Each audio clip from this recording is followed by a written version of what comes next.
So, in the previous class, we started Tauba Texing and we discussed about the situation at Pakistan.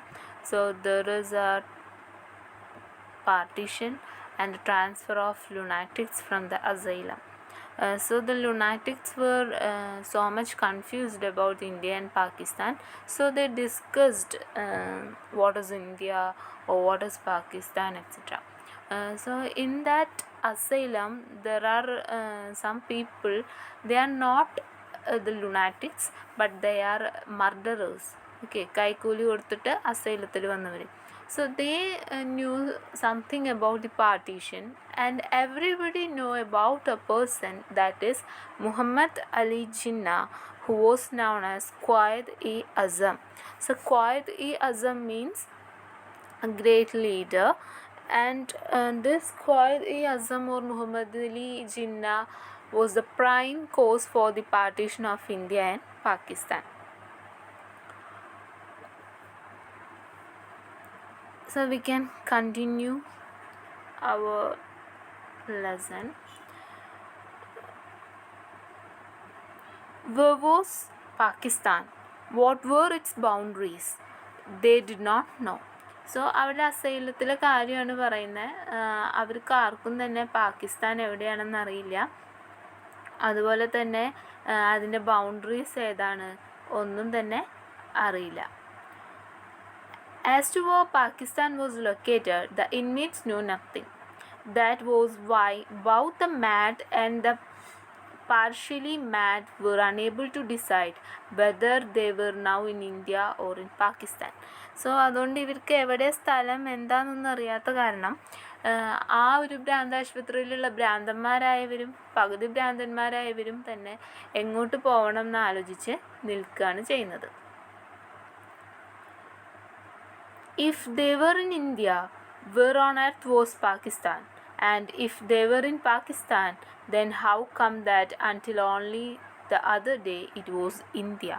അപ്പോൾ ചോദിക്കുകയാണ്, അവർക്ക് India Pakistan figure out ചെയ്യാൻ പറ്റുന്നില്ല. So അവർ ചോദിക്കുകയാണ്, നമ്മളിപ്പോൾ ഇന്ത്യയിലാണെങ്കിൽ എന്തിനിപ്പോൾ പാകിസ്ഥാനിലോട്ട് പോകേണ്ട ആവശ്യം? അങ്ങനെ ഒരു ക്വസ്റ്റ്യൻ വരുന്നു. അതുപോലെ തന്നെ ഇനിയിപ്പോൾ നമ്മൾ പാകിസ്ഥാനിലാണെങ്കിൽ എങ്ങനെയാണ് പെട്ടെന്നൊരു ദിവസം അത് ഇന്ത്യയായിട്ട് മാറുന്നത്? ഓർ നമ്മളിപ്പോൾ ഇന്ത്യയിലാണെങ്കിൽ എങ്ങനെയാണ് പെട്ടെന്നൊരു ദിവസം അത് പാകിസ്ഥാനിലായിട്ട് മാറുന്നത്? They are so much confused and they are clueless. അവർക്കൊന്നും തന്നെ മനസ്സിലാവുന്നില്ല. One inmate had got so badly caught up in this Pakistan-India rigmarole that one day, while sweeping the floor, he dropped everything, climbed the nearest tree, and installed himself on a branch, from which vantage point he spoke for 2 hours on the delicate problem of India and Pakistan. The guards asked him to get down. Instead, he went a branch higher and, when threatened with punishment, declared, "I wish to live neither in India nor in Pakistan. I wish to live in this tree." അപ്പോൾ ഇനി അവിടെയുള്ള ആളുകൾക്ക് confusion വരുമ്പോൾ അവരുടെ ആ ഒരു mind set മാറുന്നതാണ് പറയുന്നത്. ഭ്രാന്തന്മാരാണ്, സോ അവർക്ക് കൂടുതൽ ഭ്രാന്താവാണ് ചെയ്യുക. അപ്പോൾ വൺ ലുനാറ്റിക്, അതായത് ഈ അസൈലത്തിലുള്ള ഒരു ഇൻമേറ്റ്, ഒരു ഭ്രാന്തനാണ് ഈ ഒരു ഇഷ്യൂ, അതായത് ഹിന്ദുസ്ഥാൻ പാകിസ്ഥാൻ ഓർ പാകിസ്ഥാൻ ഇന്ത്യ അങ്ങനെയുള്ള ഒരു റിഗ്മറോൾ മീൻസ് കൺഫ്യൂഷൻ. ആ കൺഫ്യൂഷൻ കൊണ്ട് ഒരു ഗ്രേറ്റ് ഡിസോറിയൻറ്റേഷൻ ഉണ്ടാവുകയാണ്, മാനസിക നില തെറ്റി. അതുകൊണ്ട് തന്നെ ഒരു ദിവസം എന്ത് ചെയ്തു, he was sweeping the floor. പെട്ടെന്ന് തന്നെ എന്ത് ചെയ്തു, ആ സ്വീപ്പ് ചെയ്യൽ നിർത്തിയിട്ട് suddenly he climbed on to a tree, ഒരു മരത്തിൻ്റെ മുകളിലേക്ക് കയറി. Then he remained for nearly 2 hours, 2 മണിക്കൂർ അവിടെ ഇരുന്നു. ദെൻ ആ ഇരിക്കുന്ന ആ ഒരു അത്രയും സമയത്തോളം എന്ത് ചെയ്യുന്നു, he lectured extensively and non-stop on the matters of Pakistan versus Hindustan. അപ്പോൾ ആ ഒരു കയറിയിരിക്കുന്ന സമയം മൊത്തം ഹിന്ദുസ്ഥാനും പാകിസ്ഥാനെയും കുറിച്ചിട്ട് എന്തൊക്കെയോ പുറത്തുകൊണ്ടിരിക്കുകയായിരുന്നു. ദെൻ പിന്നെ ഗാർഡ്സ് വന്നിട്ട് എന്ത് ചെയ്തു, താഴെ ഇറങ്ങാനായിട്ട് പറഞ്ഞു. സോ ഹി ക്ലൈംഡ് ഹയർസ്ലി, അപ്പോൾ കുറച്ചുകൂടി മുകളിലോട്ട് കയറി പോവാണ് ചെയ്യുന്നത്. ദെൻ അവിടെ കയറി ഇരുന്നിട്ട് പറയാണ്, ത്രട്ടൺ ചെയ്യണ ആളുകളെ, എനിക്ക് എങ്ങോട്ടും പോകണ്ട, എനിക്ക് ഇന്ത്യയിലും പോകണ്ട പാകിസ്ഥാനിലും പോകണ്ട, I will leave on this tree, ഞാൻ ഈ ട്രീയിൽ ജീവിച്ചോളാം. സോ ഈ ഭ്രാന്തന്മാരുടെ ഒരു മാനസികാവസ്ഥയാണ് നമുക്കവിടെ കാണാനായിട്ട് പറ്റുന്നത്. When he was finally persuaded to come down, he began embracing his Sikh and Hindu friends, tears running down his cheeks, fully convinced that they were about to leave him and go to India. Then അങ്ങനെ അവനെ സമാധാനിപ്പിച്ച് അവൻ്റെ ആ ഒരു fever ഒക്കെ മാറി. Fever means ഇവിടെ ആ ഒരു ഹയർ ആയിട്ടുള്ള എന്തൂസിയാസം, അവൻ്റെ ആ ഒരു ഡിസോറിയൻറ്റേഷൻ ലെവലിൽ ഇത്തിരി കുറഞ്ഞു വരുമ്പോൾ അദ്ദേഹം എന്ത് ചെയ്യാണ്, ട്രീയുടെ മുകളിൽ നിന്ന് ഇറങ്ങി വരികയാണ് ചെയ്യുന്നത്. ദെൻ ഇറങ്ങി വന്നിട്ട് എന്ത് ചെയ്തു, he was embracing his Hindu and Sikh friends, അവരുടെ ഹിന്ദു സിഖായിട്ടുള്ള ഫ്രണ്ട്സിനെയൊക്കെ കെട്ടിപ്പിടിച്ച് കരയാണ് ചെയ്യുന്നത്. And he was very disappointed because അവരൊക്കെ ഇന്ത്യയിലോട്ട് പോവാണല്ലോ എന്ന് ആലോചിച്ചിട്ട് ഭയങ്കര വിഷമിച്ച് നിൽക്കുകയായിരുന്നു. A Muslim radio engineer who had an MSc degree and never mixed with anyone, given as he was to taking long walks by himself all day, was so affected by the current debate that one day he took all his clothes off, gave the bundle to one of the attendants, and ran into the garden stark naked. അപ്പോൾ അടുത്ത ഈ ഒരു പാർട്ടീഷൻ്റെ ഒരു ദുരവസ്ഥ ബാധിച്ച ഒരാളാണ്, ഒരു എൻജിനീയറാണ്, മുസ്ലിം engineer, MSc, so well educated. അപ്പോൾ അദ്ദേഹം എങ്ങനെയാണെന്ന് വെച്ച് കഴിഞ്ഞാൽ ആരോടും ഇങ്ങനെ മിണ്ടുന്നില്ല, ഒറ്റയ്ക്ക് നടന്ന് സംസാരിക്കുകയൊക്കെയാണ് ചെയ്യാറ്.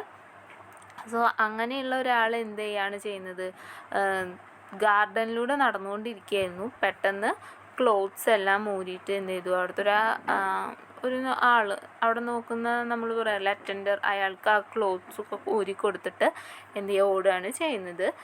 നേക്കഡായിട്ടാണ് ഓടുന്നത്. സോ ആ ഒരു ഡിസോറിയൻറ്റേഷനാണ് നമുക്കവിടെ കാണാനായിട്ട് പറ്റുന്നത്. A Muslim lunatic from Chaniot, who used to be one of the most devoted workers of the All India Muslim League and obsessed with bathing himself 15 or 16 times a day, had suddenly stopped doing that and announced his name was Muhammad Ali, that he was Quaid-e-Azam Muhammad Ali Jinnah. This had led a Sikh inmate so declared himself Master Tara Singh, the leader of the Sikh. Apprehending serious communal trouble, the authorities declared them dangerous and shut them up in separate cells. അപ്പോൾ ഇനി അടുത്തൊരു പ്രശ്നം ഉണ്ടായത്, ഒരു മുസ്ലിം ചിനിയോർ, അതായത് ഒരു fat മുസ്ലിം ഉണ്ട്, he is from ചിനിയോർ. അപ്പോൾ അദ്ദേഹം എന്താണെന്ന് വെച്ച് കഴിഞ്ഞാൽ മുസ്ലിം ലീഗിൻ്റെ ഒക്കെ ഒരു ആക്റ്റീവ് മെമ്പർ ആയിരുന്നു. അപ്പോൾ അദ്ദേഹത്തിൻ്റെ പ്രത്യേകത എന്താണെന്ന് വെച്ച് കഴിഞ്ഞാൽ ഒരു ദിവസം തന്നെ ഒരു 15 or 16 ടൈമിൽ കുളിക്കുമായിരുന്നു. അതായത് 15-16 വട്ടം ഒരു ദിവസം തന്നെ കുളിക്കുമായിരുന്നു. സോ സഡൻലി എന്ത് സംഭവിച്ചു, he gave up bathing all together, കുളിയൊക്കെ നിർത്തി. എന്നിട്ട് എന്ത് ചെയ്തു, അദ്ദേഹത്തെ തന്നെ മുഹമ്മദ് അലി ജിന്ന, ഞാനാണ് മുഹമ്മദ് അലി ജിന്ന, ഖ്വായിദ്-ഇ-അസം എന്ന് പറഞ്ഞിട്ട് പ്രഖ്യാപിക്കുകയാണ് ചെയ്യുന്നത്. അപ്പോൾ ഇദ്ദേഹം അങ്ങനെ ചെയ്തോട് കൂടിയിട്ട് ഇദ്ദേഹത്തെ കണ്ടു നിന്ന വേറൊരു സിഖായിട്ടുള്ളൊരു സിഖ് ലുണാറ്റിക്, അതായത് സിഖുകാരനായിട്ടുള്ള ഒരു ഭ്രാന്തൻ എന്ത് ചെയ്തു, അദ്ദേഹം പറഞ്ഞു, ഞാനാണ് താരാ സിംഗ്. താരാ സിംഗ് എന്ന് പറഞ്ഞു കഴിഞ്ഞാൽ, മാസ്റ്റർ താരാ സിംഗ് എന്ന് പറഞ്ഞാൽ സിഖുകാരുടെ ലീഡറാണ്. അപ്പോൾ അതൊരു കമ്മ്യൂണൽ റൈവലിന് വഴിതെളിക്കുകയാണ്. അങ്ങനെ രണ്ടുപേരുടെയും ഇടയിൽ ഒരു ക്ലാഷ് വരുന്നു. ഇപ്പോൾ ബാക്കി ഭ്രാന്തന്മാരെല്ലാവരും അത് കാണുമ്പോൾ ഈ ഒരു സംഭവം ഏറ്റുപിടിക്കുകയാണ് ചെയ്യുന്നത്. അപ്പോൾ ലാസ്റ്റ് അവിടുത്തെ അതോറിറ്റി എന്ത് ചെയ്തു, ഇവർ ഡേഞ്ചറസ് പീപ്പിളാണെന്ന് പറഞ്ഞിട്ട് അവരതിനൊക്കെ സെപ്പറേറ്റ് സെല്ലിൽ കൊണ്ടിട്ട് അടച്ചു. There was a young Hindu lawyer from Lahore who had gone off his head after an unhappy love affair. When told that Amritsar was to become a part of India, he went into a depression because his beloved lived in Amritsar. Some something he had not forgotten even in his madness. That day he abused every major and minor Hindu and Muslim leader who had cut India into two, turning his beloved into an Indian and him into a Pakistani. പിന്നെ അടുത്തൊരു problem ഉണ്ടായത് എന്താണെന്ന് വെച്ച് കഴിഞ്ഞാൽ, ഈ അസൈലത്തിലൊരു lawyer ഉണ്ട്, young മാനാണ്, from Lahore. So അദ്ദേഹം ഒരു ട്രാജിക് ലവ് സ്റ്റോറിയുടെ ഭാഗമായിട്ട് ലവ് ഫെയിലിയറായി മെൻ്റലായതാണ്. അപ്പോൾ ഒരു ദിവസം മനസ്സിലായി ഈ പാർട്ടീഷനിൽ ഇദ്ദേഹത്തിൻ്റെ ലവർ ഉള്ള സ്ഥലം അമൃത്സറാണ്. അപ്പോൾ അത് ഇന്ത്യയിലോട്ട് പോയി. ഇദ്ദേഹത്തിൻ്റെ സ്ഥലം ലാഹോറാണ്. സോ അദ്ദേഹം പാകിസ്ഥാനിലോട്ടും പോയി എന്ന് മനസ്സിലാക്കുകയാണ്. അപ്പോൾ ഇത് അദ്ദേഹത്തിന് എന്താണ്, ഒരു ഡിപ്രഷനിലോട്ട് വഴിതെളിച്ചു. അപ്പോൾ ഈ ഒരു ഭ്രാന്തനായിരുന്നിട്ടും കൂടി ആകെ കൂടി മറക്കാതെ ഇരുന്നിട്ടുള്ളൊരു കാര്യം ഇദ്ദേഹത്തിൻ്റെ ലവറെ കുറിച്ചിട്ടായിരുന്നു. അപ്പോൾ അതും ഇപ്പോൾ രണ്ടും സെപ്പറേറ്റ് ആയി പോയി. ഇദ്ദേഹം ഒരു പാകിസ്ഥാനിയായി, അവളൊരു ഹിന്ദുസ്ഥാനിയായി. സോ അദ്ദേഹം എന്ത് ചെയ്തു, എല്ലാ പാർട്ടീഷൻ നടത്തിയ എല്ലാ ഹിന്ദു മുസ്ലിം ലീഡേഴ്സിനെയൊക്കെ കേഴ്സ് ചെയ്യാണ് ചെയ്യുന്നിരുന്നത്, ശപിക്കുകയും പിറുപിറുക്കുകയൊക്കെയാണ് ചെയ്തിരുന്നത്. Then some of the other inmates tried to comfort the lawyer. They told him he would be sent to Hindustan where his beloved lived, but he did not wish to leave Lahore, for he felt that his practice would not thrive in Amritsar. അപ്പോൾ ഇവിടെ പറയാണ്, പല ഇൻമേറ്റ്സും എന്ത് ചെയ്തു, ഇദ്ദേഹത്തെ സമാധാനിപ്പിക്കാനായിട്ട് നോക്കി. നിനക്ക് ഹിന്ദുസ്ഥാനിലോട്ട് പോവാം, ലവറിൻ്റെ അടുത്ത് പോകാമെന്ന് പറഞ്ഞു. പക്ഷേ ഈ ലോയർ എന്താണ്, അദ്ദേഹത്തിന് ഹിന്ദുസ്ഥാനിലോട്ട് പോകണ്ട, ബിക്കോസ് ലാഹോറിലാണ് ഇദ്ദേഹത്തിൻ്റെ professional കരിയറെല്ലാം കെടുക്കുന്നത്. When news of the exchange reached Asylum, his friends offered him congratulations because he was now to send to India, the country of his beloved. However, he declared that he had no intention to leave Lahore because his practice would not flourish in Amritsar. കാരണം എന്താണ്, അമൃത്സർ ഇന്ത്യയിലാണ്. So ഇന്ത്യയിൽ ഒരു Pakistani lawyer വന്നു കഴിഞ്ഞാൽ ഒരിക്കലും അദ്ദേഹത്തിൻ്റെ കരിയറിന് നല്ലതായിരിക്കില്ല. There were two Anglo-Indian lunatics in the European ward. When told that the British had decided to go home after granting independence to India, they went into a state of deep shock and were seen conferring with each other in whisper the entire afternoon. They were worried about their exchange status after independence. Would there be a European ward or would it be abolished? Would breakfast continue to be served or would they have to subsist on bloody Indian chapati? അപ്പോൾ പറയാണ്, ഈ അസൈലത്തിൽ Anglo Indians ആയിട്ടുള്ള 2 പേരുണ്ടായിരുന്നു. അപ്പോൾ അവർക്ക് ഈ ഒരു പാർട്ടീഷൻ്റെ ഒരു കാര്യം കേട്ടപ്പോൾ they were devastated. ആകെ കൂടി ഒറ്റപ്പെട്ടൊരവസ്ഥയായി. ഓൾറെഡി ഇംഗ്ലീഷുകാർ എന്ത് ചെയ്തു, ഇൻഡിപെൻഡൻസ് എന്നുള്ള ഒരു സംഭവത്തോടു കൂടി ഇന്ത്യ വിട്ടു. പിന്നെ ഇവർ മാത്രം ആ ലുണാറ്റിക് അസൈലത്തിൽ പെടുകയാണ് ചെയ്യുന്നത്. സോ അവർ കുറേ സെവറൽ സീക്രട്ട് മീറ്റിങ്സൊക്കെ നടത്തിയിട്ട് എന്ത് ചെയ്യുന്നു, they discuss the future of their status in the asylum. അപ്പോൾ അവർ ചോദിക്കുകയാണ്, യൂറോപ്യൻ വാർഡ് അതുപോലെ തന്നെ റിട്ടൈൻ ചെയ്യുമോ ഓർ നമ്മളെ ഇന്ത്യയിലോട്ട് അയക്കുകയോ, would they continue to get breakfast, നമുക്ക് ബ്രേക്ക്ഫാസ്റ്റ് കിട്ടുമോ, അല്ലെങ്കിൽ ആ ബ്ലഡി ഇന്ത്യൻ ചപ്പാത്തി ഓർ അവരുടെ ഇന്ത്യൻസിൻ്റെ ഫുഡ് നമ്മൾ കഴിക്കേണ്ടി വരുമോ, അങ്ങനെയുള്ള ചിന്തകളൊക്കെയാണ് ഈ യൂറോപ്യൻ വാർഡിലുള്ള ആംഗ്ലോ ഇന്ത്യൻസിന് ഉണ്ടായിരുന്നത്. There was another inmate, a Sikh, who had been confined for the last 15 years. Whenever he spoke, it was the same mysterious gibberish. പിന്നെ അവിടെ ഉണ്ടായിരുന്നൊരു സിഖ് ആയിട്ടുള്ള ഒരു ഭ്രാന്തൻ ഉണ്ടായിരുന്നു ഇൻ അസൈലം.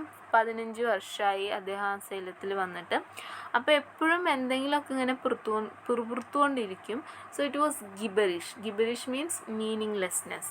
അപ്പോൾ അദ്ദേഹം പറയുന്നതാണ്, ഒപ്പദി ഗുദ്ഗുദി അൻസെ ദി ബൈ ധനിയ ദി മുഗ്ദി ദാൽ ദി ഓഫ് ലാൽതെയിൻ, അവരുടെ ഭാഷയാണ്. He kept saying over and over again, അതിങ്ങനെ പറഞ്ഞുകൊണ്ടേയിരിക്കും. Guard said he had not slept a wink in 15 years. അപ്പോൾ അവിടുത്തെ ഗാർഡുകൾ പറഞ്ഞിരുന്നത് 15 വർഷമായിട്ട് അയാൾ ഉറങ്ങുന്നത് ആരും കണ്ടിട്ടില്ല. He did not lie down either. അയാൾ കെടുക്കുന്നതും ആരും കണ്ടിട്ടില്ല. He would be observed leaning against a wall but the rest of the time. പിന്നെ അങ്ങനെയാണ് ഉറങ്ങുന്നില്ല, ജസ്റ്റ് ഇങ്ങനെ ചുമരിങ്ങനെ ചാരി നിന്നിട്ട് എന്ത് ചെയ്യും, ഇങ്ങനെ എല്ലാവരെയും ഒബ്സർവ് ചെയ്യുന്നത് മാത്രമേ അവിടെയുള്ള ഗാർഡ്സ് പോലും കണ്ടിട്ടുള്ളൂ. വേറെ ആരും തന്നെ അയാൾ ഉറങ്ങുന്നത് കണ്ടിട്ടില്ല. Because of this, his legs were permanently swollen, something that did not appear to bother him. Recently, he had started to listen carefully to discussions about the forthcoming exchange of Indian and Pakistani lunatics. അപ്പോൾ ഇങ്ങനെ നിന്നിട്ട് ഏത് നേരം നിൽക്കുകയാണല്ലോ, കെടുക്കുന്നൊന്നുമില്ല. So അദ്ദേഹത്തിൻ്റെ കാലുകളൊക്കെ നീരി വന്ന് വീർത്തിട്ട് ഒരുവിധമായിട്ടുണ്ടായിരുന്നു. പക്ഷെ ഇദ്ദേഹം അത് ശ്രദ്ധിച്ചിരുന്നില്ല. പക്ഷേ ഈ ഒരു ഇടയായിട്ട് ഇപ്പോൾ ഈ ഒരു ഭ്രാന്തൻ്റെ ഏറ്റവും വലിയ ജോലി എന്താണെന്ന് വെച്ച് കഴിഞ്ഞാൽ ഭയങ്കര സീരിയസ്നെസ്സോട് കൂടിയിട്ട് ഈ പാർട്ടീഷൻ്റെ കാര്യമൊക്കെ ശ്രദ്ധിക്കാനായിട്ട് തുടങ്ങി.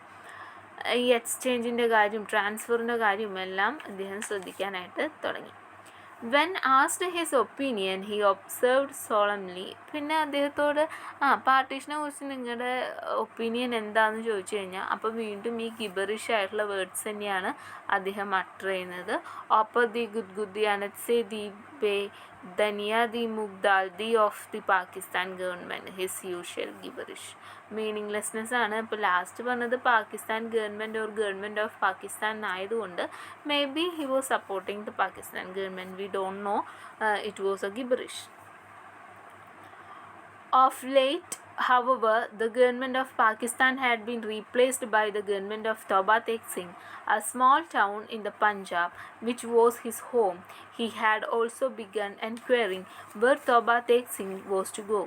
However, nobody was quite sure whether it was in India or Pakistan. So ഈ പാകിസ്ഥാൻ ഗവൺമെൻറ്റിനെ, ഇനി ഇദ്ദേഹം പറയുന്നത് പാകിസ്ഥാൻ ഗവൺമെൻറ്റിനെ റീപ്ലേസ് ചെയ്തിട്ട് ഏത് വരും, തോബ തേക് സിംഗ് ഗവൺമെൻറ് വരുന്നൊക്കെയാണ് നമ്മുടെ ഈ ഭ്രാന്തൻ്റെ ഒരു വിചാരം. സോ തോബ തേക് സിംഗ് എന്ന് പറഞ്ഞു കഴിഞ്ഞാൽ നമ്മൾ ഓൾറെഡി ഡിസ്കസ് ചെയ്തു, പഞ്ചാബിലുള്ളൊരു പ്രൊവിൻസാണ് ഈ തോബ തേക് സിംഗ് എന്ന് പറഞ്ഞത്. അപ്പോൾ അവിടെ ഈ സിഖുകാരുടെ ലീഡറാണ് തേക് സിംഗ്. അപ്പോൾ അദ്ദേഹം എവിടെയുണ്ടോ അവിടേക്ക് മാത്രമേ ആര് പോവുള്ളൂ, അദ്ദേഹം മീൻസ് അദ്ദേഹത്തിൻ്റെ ആ സ്ഥലം, ആ പ്രൊവിൻസ് അതെവിടെയാണോ അവിടേക്ക് മാത്രമേ ഈ ഒരു സിഖ് ഭ്രാന്തൻ പോവുള്ളൂ എന്നാണ് പറയുന്നത്. സോ കാണുന്നവരോടും പോകുന്നവരോടും വരുന്നവരോടും ഒക്കെ ഈ ഭ്രാന്തൻ ചോദിച്ചിരുന്നത് തോബ തേക് സിംഗ് എവിടെയാണ്, ഇന്ത്യയിലാണോ പാകിസ്ഥാനിലാണോ എന്നായിരുന്നു.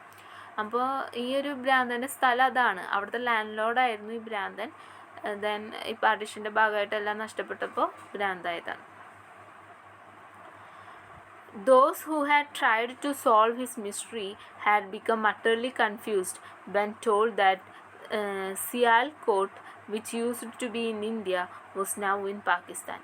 It was anybody's guess what was going to happen to Lahore, which was currently in Pakistan, but could slide into India any moment. It was also possible that the entire subcontinent of India might become Pakistan, and who could say if both India and Pakistan might not entirely vanish from the map of the world one day. അപ്പോൾ എല്ലാവരും confused ആണ്. അപ്പോൾ ഇയാൾ ചോദിക്കുന്നുണ്ട് എവിടെയാണ് തോബ തേക് സിംഗ് എന്നൊക്കെ ചോദിക്കുമ്പോൾ ആർക്കും പറയാൻ പറ്റുന്നതല്ല. കാരണം ഈ സിയാൽകോട്ട് എന്ന് പറഞ്ഞിട്ടുള്ള ഒരു സ്ഥലമുണ്ട്.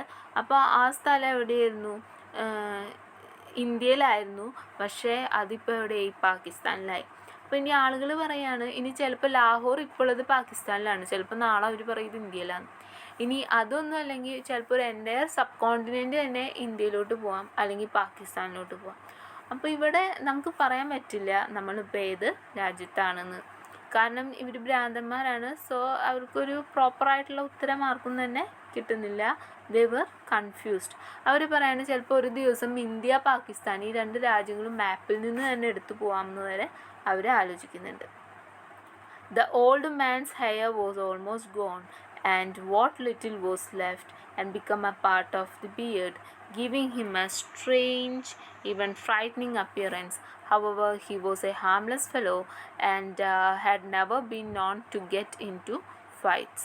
Older attendants at the asylum said that he was a fairly prosperous landlord from Toba Tek Singh who had quite suddenly gone mad. His family had brought him in bound and fettered. That was 15 years ago. അപ്പം ഇദ്ദേഹത്തിൻ്റെ കഥയാണ് പറയുന്നത്. ഇദ്ദേഹം ഒരു old man ആയിരുന്നു. ഈ തോബ തേഗ് സിംഗ് എവിടെയാണ്, ഇന്ത്യയിലാണോ പാകിസ്ഥാനിലാണോ എന്ന് ചോദിക്കുന്ന ഇദ്ദേഹം ഒരു വയസ്സായിട്ടുള്ള ഒരാളാണ്. ഇയാളുടെ ഹെയറൊക്കെ ഓൾമോസ്റ്റ് പോയി തുടങ്ങിയിട്ടുണ്ട്. പിന്നെ താടിയുണ്ട്. അപ്പോൾ ഈ താടി നീട്ടി വളർത്തി ആകെ കൂടി നരച്ച അങ്ങനെ ഇതായതുകൊണ്ട് ഒരു സ്ട്രേഞ്ച് ഫ്രൈറ്റനിങ് അപ്പിയറൻസ് ആണ് ഇദ്ദേഹത്തിന് കൊടുക്കുന്നത്. സോ ഇദ്ദേഹത്തിൻ്റെ പേര് ബിഷാൻ സിംഗ് എന്നായിരുന്നു. ദെൻ ഇദ്ദേഹം ഒരു ഹാംലെസ് ഫെലോ ആണ്. അതുപോലെ തന്നെ ഒറ്റ തല്ലൂട്ടത്തിലൊന്നും ഇടപെടുകയോ അങ്ങോട്ടും ഇങ്ങോട്ടും അടി ഉണ്ടാക്കുകയോ ഒന്നും ചെയ്യില്ല. അപ്പോൾ അവിടുത്തെ ഓൾഡർ അറ്റൻഡൻസ്, അസൈലത്തിലെ പണ്ടത്തെ അറ്റൻഡേഴ്സൊക്കെ പറഞ്ഞിരുന്നത് ഭയങ്കര പണക്കാരനായിട്ടുള്ള ഒരു ലാൻഡ് ലോഡായിരുന്നു. തോബ തേഗ് സിംഗിലായിരുന്നു താമസം. പെട്ടെന്ന് അദ്ദേഹത്തിന് ഭ്രാന്തായി. അപ്പോൾ ഫാമിലി ഇങ്ങോട്ട് കൊണ്ടുവരികയാണ് ചെയ്തത്. സോ അദ്ദേഹത്തിൻ്റെ ആ ഒരു എങ്ങനെയാണ് ഇവിടെ കൊണ്ടുവന്ന് എത്തിച്ചത് എന്നാണ് പറയുന്നത്. അതായത് അയൺ ചെയിൻസ് ഫെറ്റേഡ് എന്നൊക്കെ പറഞ്ഞു കഴിഞ്ഞാൽ അവനെ കെട്ടിയിട്ടിട്ടാണ് ഇവിടെ കൊണ്ടുവന്ന് വിട്ടിരിക്കുന്നത്. ഇപ്പോൾ 15 വർഷമായി ഇവിടെയായിട്ട്. ദെൻ ഇദ്ദേഹം എങ്ങനെയാണ്, തിൻ ആൻഡ് സ്ട്രാഗ്ലിയാണ്. അതുപോലെ തന്നെ ഹി സെൽഡം ബാത്റൂം, വല്ലപ്പോഴും ഒരിക്കൽ കുളിച്ചിരുന്നുള്ളൂ. അപ്പോൾ മുടി ചീന്തൊന്നുമില്ല. പിന്നെ അത് കൊഴിഞ്ഞു തുടങ്ങി. താടിയൊക്കെ ആണെങ്കിൽ ഗ്ലൂഡ് ടുഗെദർ, ഒട്ടിപ്പിടിച്ചു തുടങ്ങി. അപ്പോൾ ആ ഒരു ഗൗളിഷ് ലുക്ക്, അതായത് ഒരു ടെറിഫൈഡ് ലുക്കാണ് ഇദ്ദേഹത്തിന് ഉണ്ടായിരുന്നത്. Then family, they visited him once every month, inquired after his well-being and then left. Their visits continued until the disturbance began. അപ്പോൾ ഫാമിലിയിലുള്ളവർ ഇടയ്ക്ക് വന്നിട്ട് വിസിറ്റ് ചെയ്യും. Okay, once a month he used to have visitors, but since the communal troubles start in Punjab, അവരുടെ ഒരു വരവ് നിൽക്കുകയാണ് ചെയ്യുന്നത്. They had stopped coming. His real name was ബിഷാൻ Singh. അപ്പോൾ ഈ കമ്മ്യൂണൽ റൈവലറീസ് ഒക്കെ പഞ്ചാബിൽ തുടങ്ങിയപ്പോൾ അവരുടെ വിസിറ്റിങ് അതൊക്കെ നിന്നു. പിന്നെ അദ്ദേഹത്തിൻ്റെ ശരിക്കുള്ള പേര് ബിഷാൻ സിംഗ് എന്നായിരുന്നു. But people call him Toba Tek Singh. കാരണം ഇദ്ദേഹം എപ്പോഴും തോബ തേഗ് സിംഗിനെ കുറിച്ച് ആലോചിച്ചിരിക്കുന്ന കാരണം എല്ലാവരും അദ്ദേഹത്തെ തോബ തേഗ് സിംഗ് എന്നാണ് വിളിച്ചിരുന്നത്.